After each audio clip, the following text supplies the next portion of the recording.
তস্য প্রসাদাৎ ভগবৎ প্রসাদ যস্যা প্রসাদান্যগতি কুতোপি ধ্যেয়ং স্তুবংস্তস্য যশস্ত্রিসন্ধম বন্দে গুরো শ্রীচরণারবিন্দম আজানুলম্বিত ভুজৌ কনকাবদাতৌ সংকীর্তনৈকপিতরৌ কমলায়তাক্ষৌ বিশ্বম্ভরৌ দ্বিজবরৌ যুগধর্মপালৌ বন্দে জগৎপ্রিয়করৌ করুণাবতারৌ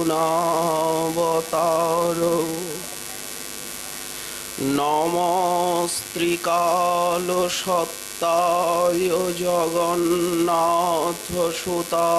চ সভৃত্তায় সপুত্রায় সকলত্রায় তে নমঃ বরহাপিরাভিরামং মৃগমদতিলকং কুণ্ডলাক্রান্তগণ্ডম কঞ্জাক্ষং কম্বুকণ্ঠং স্মিতশুভগমুখং স্বাধরেণস্তবেনুম শ্যামং শান্তং ত্রিভঙ্গং রবিকরবসनं ভূষিতং বৈজয়ন্তা বন্দে বৃন্দাবনস্থং যুবতিশতবৃতং ব্রহ্ম গোপালবেশম তপ্ত কাঞ্চন গৌরাঙ্গী রাধে বৃন্দাবনেশ্বরী বৃষভানুসুতে দেবী ত্বাং নমামি হরিপ্রিয়ে মূকং করোতি বাচালং পঙ্গুং লঙ্ঘয়তে গিরিম যৎকৃপাতমহং বন্দে পরমানন্দমাধবম বাঞ্ছাকল্পতরুভ্যশ্চ কৃপাসিন্ধুভ্যৈব চ পতিতানাং পাবনেভ্যো বৈষ্ণবেভ্যো নমো নমঃ হরি ভক্তি পরাজে চ হরিনাম পরায়ণা দুর্বৃত্তা বা সুবৃত্তা বা তেষাং নিত্যং নমো নমঃ নমো ধর্মায় মহতে নমো কৃষ্ণায় বিধসে ব্রাহ্মণেভ্যো নমস্কৃত্য ধর্মাन् বক্ষ্যে সনাতনাन् নারায়ণং নমস্কৃত্য নরং চৈব নরোত্তমং দেবীং সরস্বতীং ব্যাসং ততো জয়মুদীরয়ে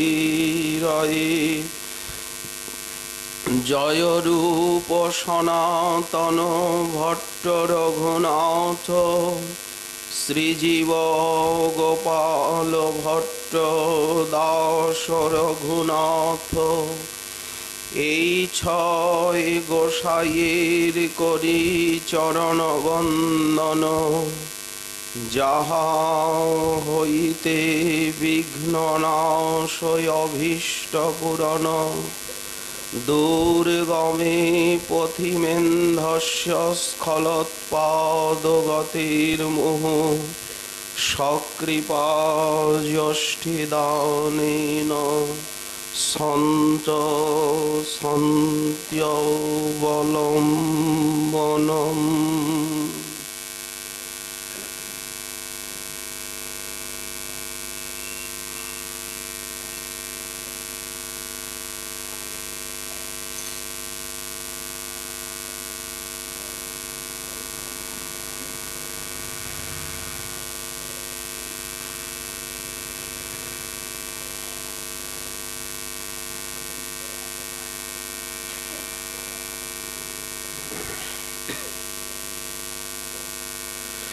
তমঙ্কমারূঢ়মপায়স্তনং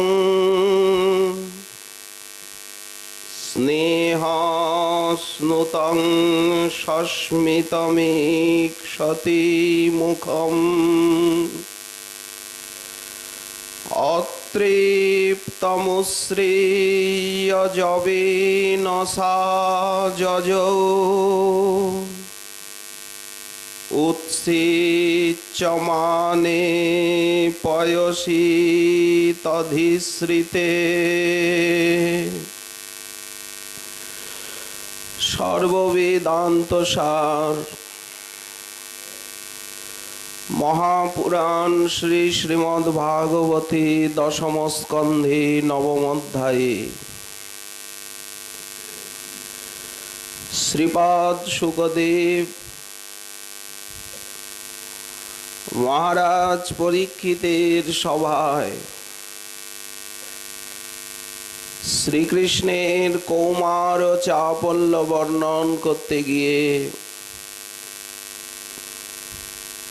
এই মধুরাতি মধুর দামবন্ধন লীলার বর্ণনা দিয়েছেন। দামোদরাষ্টকের ব্যাখ্যায় শ্রীল গোস্বামীপাদ ভাগবতের কতিপয় শ্লোকাবলী উদ্ধৃতি করলেন। উদ্ধৃতি দিলেন ভাগবত বর্ণিত এই লীলা সত্যব্রত ঋষির চিত্তে উদিত হয়েছে। চাতক যেই প্রকার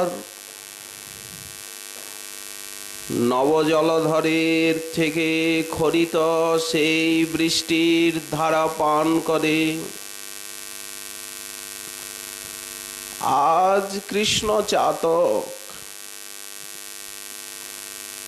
মায়ের কোলে সেই প্রকার স্তন্যামৃত আস্বাদনে বিভোর।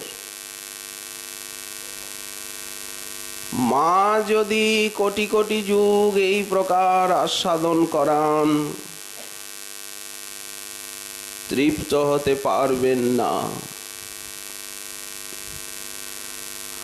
আর গোপালও যদি এই প্রকার আস্বাদন করেন কোটি কোটি কল্প,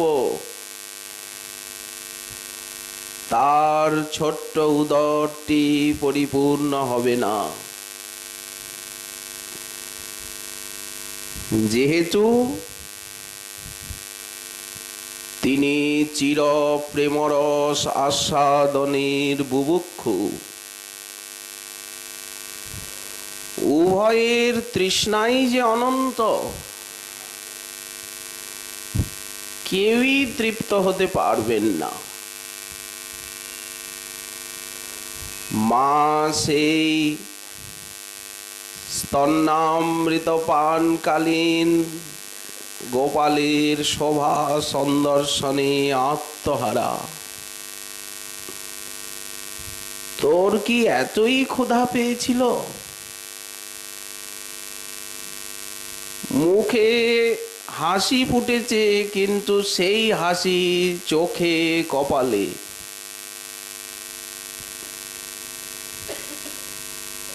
মা সেই কেশকলাপকে সংনষ্ট করে দিচ্ছেন। মুখখানাকে চুম্বন করছেন। প্রফুল্ল কমল নয়ন যুগল, চিক্কণ সুনীল কুটিল কুন্তল। চিক্কণ সুনীল সুবক্র গোপালের কুন্তল রাজি, ঢেকেছে মুখ তরি। কেমন শোভা! সত্যব্রত ঋষি বললেন, ফুল্ল শতদলে অলি দলে দলে। গোপালের মুখখানা যেন প্রস্ফুটিত নীল কমল, আর সেই চূর্ণ কুন্তলরাজি যেন ভ্রমর। বসিয়াছে যেন ঘেরি।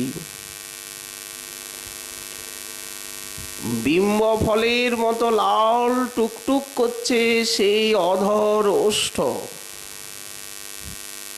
সুবিম্ব নিন্দিয়া অধর রঙ্গিয়া, রাঙা অধর। গোপী চুম্বে বারে বারে, আমার মনেতে হৌ আবির্ভূতে। মনের মাঝে কত কিছু ঘুরে বেড়ায়, ভূত প্রেত। কিন্তু এই লীলার ছবি যদি ক্ষণকাল একবার মনে এসে উদিত হয়, হবে। শ্রবণ কীর্তন করতে করতে কোনোদিন না কোনোদিন অবশ্য হবে। হতাশ হলে চলবে কেন? হবে না এ আবার কি কথা? হবেই। কৃষ্ণ কৃপা করিবেন দৃঢ় করি মানে, তা না হলে ভজন শৈথিল্য আসবে। শিক্ষার্থী মনে করেন যে আমি যখন পাশ করতে পারবই না, আমার মাথায় ঢুকবেই না, তখন আর পড়াশোনা করে কি করব? নিশ্চিত তার পঠন পাঠনে শৈথিল্য আসবে। আসবে কিনা? সেই প্রকার সাধককে মনে করতে হবে যে শ্রীকৃষ্ণ অবশ্য কৃপা করবেন। তবেই তো ভজনে যত্ন এবং আগ্রহ প্রকাশ পাবে। আমার মনেতে হৌ আবির্ভূতে, লক্ষ লাভ যাও ছাড়ে। এ জগতের লাভ হানি এর কাছে যে অতিশয় তুচ্ছ বা অসার। হঠাৎ কি হলো? সেই পূর্বরাত্রিতে সহস্তে মা যে পদ্মগন্ধি গাভীর দুগ্ধ দহন করে, আর সেই দুগ্ধটি ঘনাবর্তিত করবার ব্যবস্থা যে এখন করেছিলেন, অগ্নি তাপে সেই দুধটি উতলে উঠল।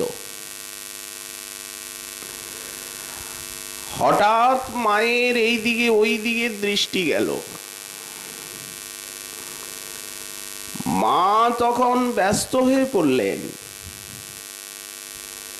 বাপ আমার, তুমি ক্ষণকাল অপেক্ষা করো, আমি শীঘ্র এসে তোমাকে কোলে করব, দুগ্ধ পান করাবো বাপ আমার।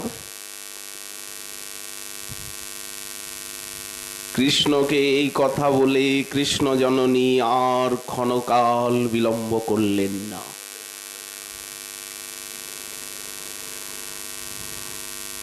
এর কারণ কৃষ্ণকে নামিয়ে দিয়ে আর দ্রুত বেগে চলে গেলেন দুগ্ধ অবতরণের জন্য। আচ্ছা মা, একে কোলে নিয়ে গেলে কি হতো? বললেন, দ্রুত গমনের সময় যদি শ্রীকৃষ্ণকে কোলে নিয়ে যায়, হঠাৎ কোনো কারণে যদি কোমল অঙ্গে আঘাত লাগে, দুধটা পড়ে যাচ্ছে না, ছুটে যেতে হবে। তাই কোলের থেকে নামিয়ে রেখে গেলেন। যার ব্রহ্মস্বরূপের সঙ্গে নিজেকে বিলীন করার জন্য জ্ঞানীগণ বহু ক্লেশ সাধ্য সেই জ্ঞান সাধনায় আত্মনিয়োগ করে সর্বত্যাগী হয়ে যান। জ্ঞান যোগ মার্গে তো ত্যাগেরই প্রাধান্য, ভক্তি মার্গে সেবার প্রাধান্য, এইখানেই প্রভেদ। যার সেই পরমাত্ম স্বরূপের সাক্ষাৎকারের নিমিত্ত অষ্টাঙ্গ যোগী, তারা যম নিয়মাদি তীব্র সাধনায় দীর্ঘকাল অতিবাহিত করে অনেক আয়াসে সেই নির্বিকল্প সমাধি স্তরে যেতে সক্ষম হন। যার ভগবৎ স্বরূপের কৃপা কটাক্ষ প্রাপ্তির লালসায় অজ ভব সনকাদি পর্যন্ত সর্বদা লালায়িত সেই নরাকৃতি পরব্রহ্ম শ্রীকৃষ্ণকে আজ ক্রোরগত নিজ পুত্র রূপে পেয়েও স্নেহময়ী জননী কিনা সামান্য দুগ্ধ রক্ষার জন্য তাকে পরিত্যাগ করে তাকে কাঁদিয়ে চলে গেলেন। যশোমতীর এই আচরণটা কি ঠিক হলো? সত্যি তো চিন্তার বিষয়। আনন্দ ঘন কৃষ্ণ অপেক্ষা দুধ তার কাছে হয়ে গেল উপাদেয় বস্তু। এ কেমন করে সম্ভব? বললেন, হ্যাঁ, প্রেমবান ভক্তের সহিত ভগবানের যে সম্বন্ধ, সেই সম্বন্ধটা সংসার মুক্তিকামী জ্ঞানীর মতো নয়। এখানে স্বর্গাদি ভোগবাসনার সম্বন্ধ গন্ধলেশ থাকে না ভক্ত ভগবানের সম্বন্ধে। থাকে না আত্মস্বার্থ চিন্তা জ্ঞানী যোগীর মতো। কেবল ভগবানকে সুখী করে সেবার দ্বারা তাকে তৃপ্ত করার কামনা থাকে প্রেমবান ভক্তের অন্তরে। এই জন্য কর্মী জ্ঞানী যোগী এই রাজ্যের থেকে বহু দূরে। তারা তো আত্মসুখ বা কৈতব নিয়ে আছেন। কৈতব কহিয়ে আত্মবঞ্চনা, কৃষ্ণ কৃষ্ণ ভক্তি বিনা অন্য কামনা। তাদের কাছে ভগবান পুরুষার্থ নন। এখানে একটা তত্ত্ব ধ্বনিত হলো। মা ছেড়ে চলে গেলেন। প্রেমবান ভক্তের কাছে ভগবান পুরুষার্থ নয়, ভগবানের সেবাই তাদের কাছে পরম পুরুষার্থ। সেবার জন্য তারা ভগবানকে পর্যন্ত ত্যাগ করতে পারেন। ত্যাগ কি বলেন? সেবার জন্য তারা করতে পারেন না এমন কিচ্ছু নেই।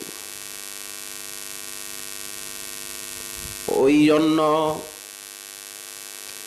মায়ের আচরণে এই সিদ্ধান্ত প্রকাশিত হলো। আরেকটা প্রশ্ন না বললে নয়। মা গোপালের মুখখানাকে চুম্বন করছিলেন, সেই মুখশোভা সন্দর্শনে মা বিভোরা। অনন্ত আনন্দ নিধি তার ক্রোড়গত। অখিল ব্রহ্মাণ্ড পালককে তিনি বিশুদ্ধ বাৎসল্য প্রেমে বালক বানিয়েছেন।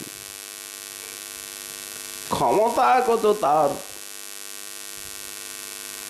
হঠাৎ মায়ের দৃষ্টি গোপালের মুখখানা ছেড়ে কেন দুধের দিকে গেল? এও এক কথা। প্রেমবান ভক্ত ভগবানের সেবায় আত্মহারা হলেও তাদের আত্মস্বরূপের লোপ হয় না। সেবার রসাস্বাদনে আত্মহারা হলেও যেই সেবার সময় উপস্থিত হয়, সঙ্গে সঙ্গে আত্মবিস্মৃতি স্মৃতিতে ফিরে আসে। সঙ্গে সঙ্গে তারা সেবায় আত্মনিয়োগ করেন, ভগবত প্রীতি সম্পাদনে ব্যস্ত হয়ে যান। মা যে বিস্মৃত হয়েছিলেন না তা বলা চলে না, কিন্তু সেবার সময় উপস্থিত হলে সেই আত্মবিস্মৃতি সহসা সরে গিয়ে সেবার স্মৃতি অন্তরে জাগে। তাই মায়ের দৃষ্টি গিয়েছে দুধের দিয়ে। তারা সেবা ভুলে আত্মহারা হন না, বা সেবানন্দ রসাস্বাদন কালে তারা অসতর্ক হন না। গোবর্ধনের সিদ্ধ কৃষ্ণদাস বাবা, ওনার জীবনীতে পাওয়া যায়, একদিন মানস গঙ্গায় উনি নৌকা বিহার লীলা দর্শন করছেন, স্নান করতে এসেছেন। যারা জাতরতী তাদের কাছে সেই নিত্য আনন্দময়ী চিন্ময়ী লীলা চোখের সামনে ফুটে ওঠে। দেখছেন মানস সুরধ্বনি অকুল পাথার, রাধা মাধব নৌকায় চড়ে যাচ্ছেন সসখী। উনিও যথাবস্থিত দেহ ভুলে গেছেন, কারণ জাতরতীগণের কাছে সিদ্ধ দেহ স্বাভাবিকভাবে স্ফূর্তি প্রাপ্ত হতে থাকে, এই দেহ প্রায় ভুল হয়ে যায়। মমতা তু অহন্তা তু প্রাপ্সমানে সিদ্ধ শরীরে, মমতা তু তচ্চরণ কমল মধুকরী ভবিতুম উপক্রমতে। এই তাদের স্বভাব স্বরূপ। তো ওনার হাতে ছিল আতরের শিশি। তো সেই যুগল মাধুরী দর্শন করতে করতে হাস পরিহাস রস দেহ অবশ হয়ে এলো। আতরের শিশিটা সেই সিদ্ধ দেহের হাতে ছিল, এ দেহের হাতে নয়। সহসা কাচের শিশিটা হাতের থেকে পড়ে গেল, আতর গুলি ছড়িয়ে পড়ল, বেচারি শিশি গেল ভেঙে। আশেপাশের বৈষ্ণবগণ অপূর্ব একটা সৌরভ লাভ করছেন, একটা দিব্য অপ্রাকৃত পরিমল ভেসে আসছে। বাবা, এই সুগন্ধ কোথার থেকে আসছে? প্রেমিকের জীবন অনুভূতির আলোচ্ছায়াময়। উনি কি বলবেন? এড়িয়ে যেতে চাইলেও বৈষ্ণবগণ জিজ্ঞাসা করছেন। উনি ক্রন্দন পরায়ণ হয়ে বললেন, আমি বড় অপরাধী। যুগল কিশোরের সৌন্দর্য মাধুর্য দর্শনে আমার হস্ত স্তব্ধীভূত হয়েছে, দেহ অবশ হয়ে গেছে। হাতে ছিল আতরের শিশি, সেটা পড়ে গিয়ে ভেঙে গেছে, সেই সৌরভটা আপনারা পাচ্ছেন। এই হচ্ছে জাতরতি দশা, গৌরীয় বৈষ্ণবীর সাধনার সিদ্ধি স্তর।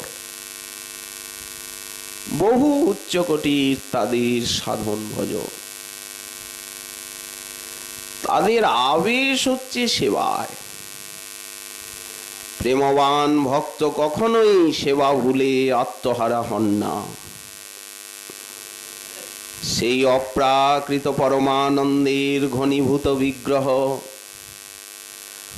আনন্দ মাত্র করপাদ মুখ দরাদি, সর্বত্র স্বগত ভেদ বিবর্জিতাত্মা।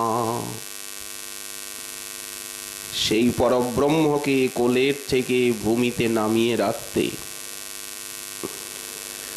যশোদার যে কি মর্মন্তুদ যাতনা হয়েছিল, তা অনুমান করবারও ক্ষমতা আমাদের নেই। কে বলবে সেই রাজ্যের আনন্দানুভূতির সংবাদ? মা তো চলে গেলেন।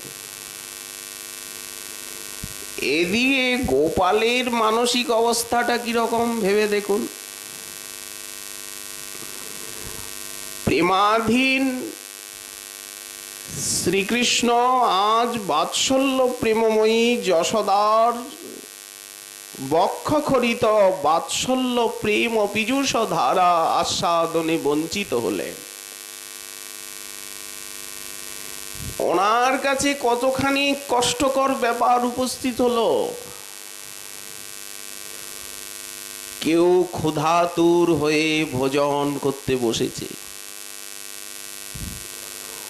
হঠাৎ যদি তার ভোজনে বাধা পড়ে, থালিটা যদি কেউ টেনে নেয়, কিংবা কেউ কোনো কাম্য বস্তু পেয়ে ভোগ করতে আরম্ভ করেছে, হঠাৎ যদি তাতে বাধা জন্মে, যে দুঃখ হয় তার থেকে কোটি কোটি গুণিত দুঃখ অনুভব করলেন এই স্তন্যপানে বাধা পড়ায় শ্রীমান নন্দনন্দন। আচ্ছা, উনি যে খুব কষ্ট পেলেন তার ইঙ্গিত শুকদেবের বাক্যেই ধরা পড়ল পরবর্তী ঘটনায়।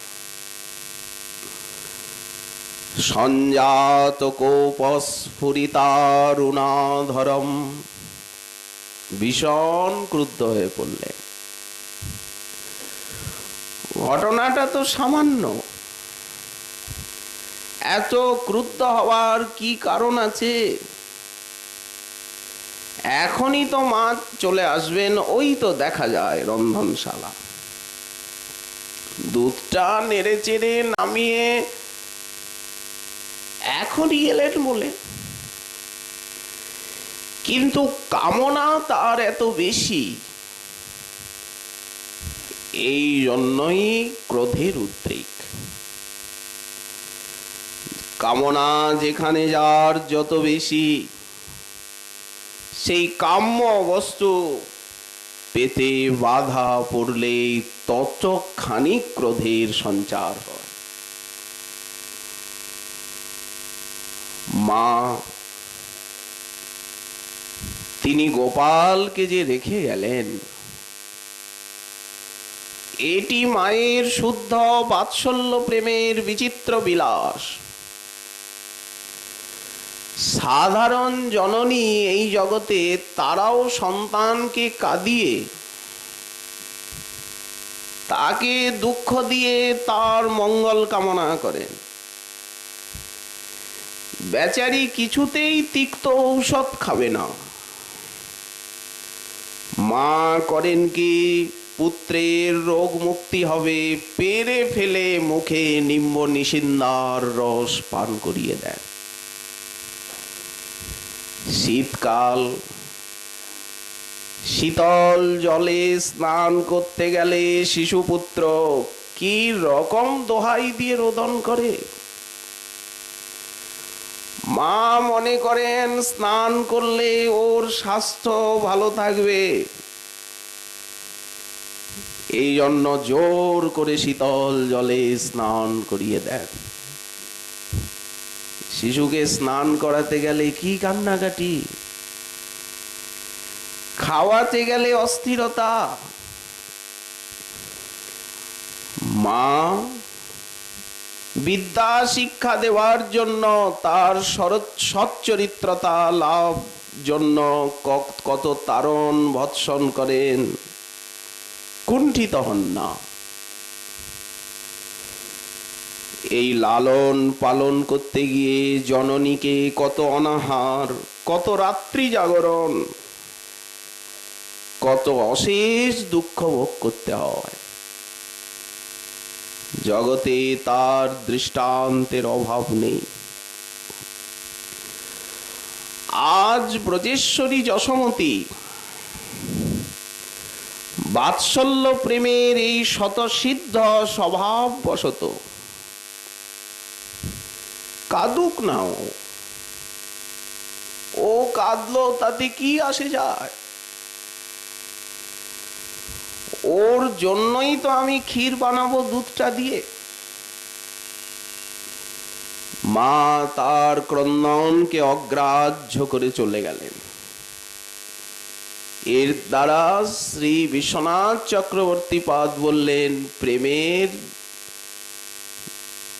বাৎসল্য প্রেমের বিচিত্র বৈশিষ্ট্য এর প্রকাশিত হলো।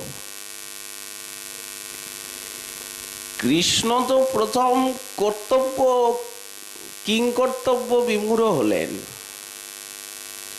উনি ভাবতে পারেননি যে মা আমাকে এতটা অনাদর করে কোলের থেকে নামিয়ে রেখে আর চলে যাবে। প্রথমে কিংকর্তব্য বিমূঢ় কৃষ্ণ, পরে ভাবলেন এ কি হলো, সঙ্গে সঙ্গে ক্রোধের সঞ্চার হলো। ভগবানের ভিতরে 18টা দোষ নেই, কিন্তু কৃষ্ণের ভিতরে অনেকগুলি দোষই আছে। কারণ এই দোষগুলি না থাকলে লীলা হবে না, তিনি লীলা পুরুষোত্তম হতে পারবেন না। স্বয়ং ভগবত্তার জয় জয়াকার বিশ্বে প্রকাশিত হবে না।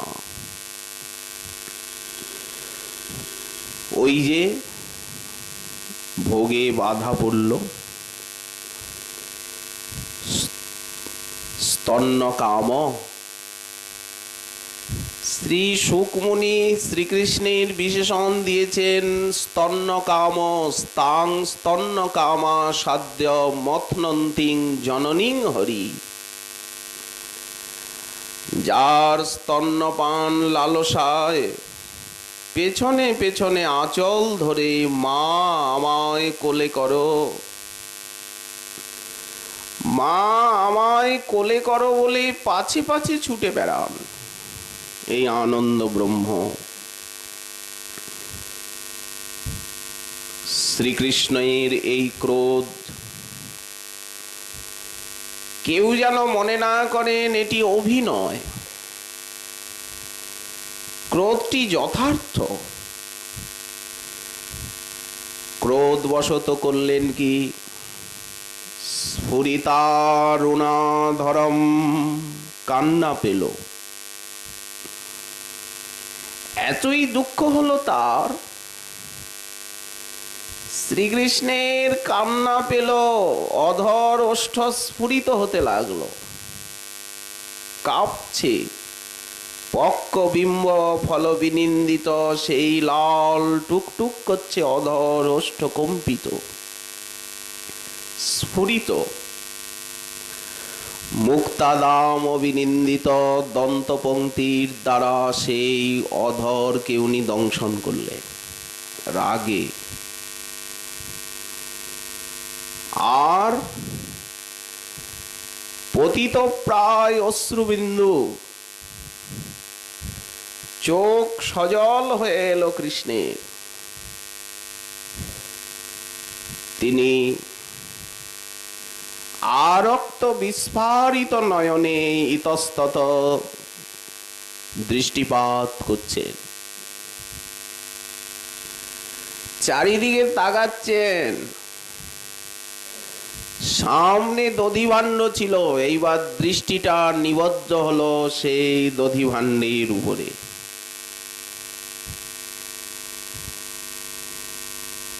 এই ক্রোধ, কেউ যদি বলেন এটা অভিনয়, দর্শক কোথায়? দর্শক না থাকলে তো অভিনয় হয় না। নন্দভবনে শ্রীমানের এই চেষ্টা দেখবার মতো তো দর্শক কেউ নাই। মা তো চলে গেছেন, ও তো একা। অখিল ব্রহ্মাণ্ড পালক স্বয়ং ভগবান শ্রীকৃষ্ণ বালক স্বভাবেই আজ ব্রজপ্রেমের ছাঁচে এইভাবে তাকে যেন ঢালাই করে দিয়েছে। বাল্যলীলার রসাবেশের এক অসমর্থ মধুরিমা প্রকাশিত হলো, অভিনয় নয়। আচ্ছা, আসলে কারো প্রকৃত স্বভাব আচরণ যদি বুঝতে হয়, চিনতে হয়, তাহলে তাকে নির্জনে দেখতে হবে। স্বয়ং ভগবানের স্বভাব কি জাতীয় সেইটি এই গোকুল লীলাই ধরা পড়ে। অনেক সময় হয় কি না, আমরা বাইরে ঢেকে ঢুকে জনসমাজে নিজেকে সংকুচিত, সংযত, রূপান্তরিত করে চলি। মানুষ যখন জনসমাজে যায় তখন সে নিজেকে সংযত, সংকুচিত এবং রূপান্তরিত ভাবে। কারণ সংকোচ, ভয়, সম্ভ্রম আছে। কিন্তু কেউ যখন একা নির্জনে থাকে তখন তার স্বাভাবিক স্বভাব ফুটে বেরোয়, তখন কৃত্রিমতার স্থান নেই। তেমনি নন্দনন্দনের স্বাভাবিক যে স্বভাব, আপনি তাকে বৈকুণ্ঠে গিয়ে দেখুন, ওখানে উনি সংযত, চতুর্ভুজ। দ্বারকায় দেখুন, অযোধ্যায় দেখুন, সেখানে ওনার স্বভাব, চরিত্র, মর্যাদা প্রিয়, ধর্ম সংস্থাপন, অধর্ম দলন এসবে ব্যস্ত। কিন্তু তার স্বাভাবিক স্বভাব এই গোকুলে বিশুদ্ধ প্রেমবান প্রেমবতী সমাজেই প্রকাশিত। তাই এই ব্রজলীলায় তার অকৃত্রিম এই অসমর্থ লীলা মাধুরী প্রকাশিত। অরুণ অধরকে দংশন করলে, সঞ্জাত কোপস্ফুরিতারুণাধরম সন্দর্শ দদ্ভি। এখন দৃষ্টিপাত করলেন দধি ভাণ্ডের উপরে। এটা না মায়ের দধি ভাণ্ড? এই ভাণ্ডটা ভেঙে ফেলবো। এই দেখুন, ক্রোধটা ঝাড়ছেন এখন ভাণ্ডের উপরে। আচ্ছা, ভগবানের ক্রোধ, আবার স্বয়ং ভগবানের ক্রোধ, এ তো ভয়ঙ্কর ব্যাপার। যার ইঙ্গিত মাত্রে অনন্ত কোটি ব্রহ্মাণ্ডে স্থিতি সৃষ্টি স্থিতি প্রলয় সংঘটিত হয়ে থাকে, তার এতাদৃশ ক্রোধাবেশে যে কি অভূতপূর্ব ঘটনা সংঘটিত হতে পারে তা ধারণা করবার কারো শক্তি নেই। কিন্তু স্বয়ং ভগবানের সেই ক্রোধ এই ব্রজধামে কার্যকরী হয় না। কেন হয় না? যেমন চন্দ্রকান্ত মণির নিকট বিশ্ব দাহনে সমর্থ অগ্নিপুঞ্জের দাহিকা শক্তির বিকাশ হয় না। কেউ যদি চন্দ্রকান্ত মণি হাতে নিয়ে আর আগুনে হাত দেয় তো হস্ত দগ্ধীভূত হবে না। চন্দ্রকান্ত মণি আগুনের দাহিকা শক্তিকে স্তব্ধীভূত করে দেয়। তেমনি বিশুদ্ধ বাৎসল্য প্রেম রূপী চন্দ্রকান্ত মণি বহুল এই গোকুল ধামে স্বয়ং ভগবান শ্রীকৃষ্ণের ক্রোধের শক্তি স্তব্ধীভূত হয়ে গেল। এ নারায়ণের ক্রোধ নয়,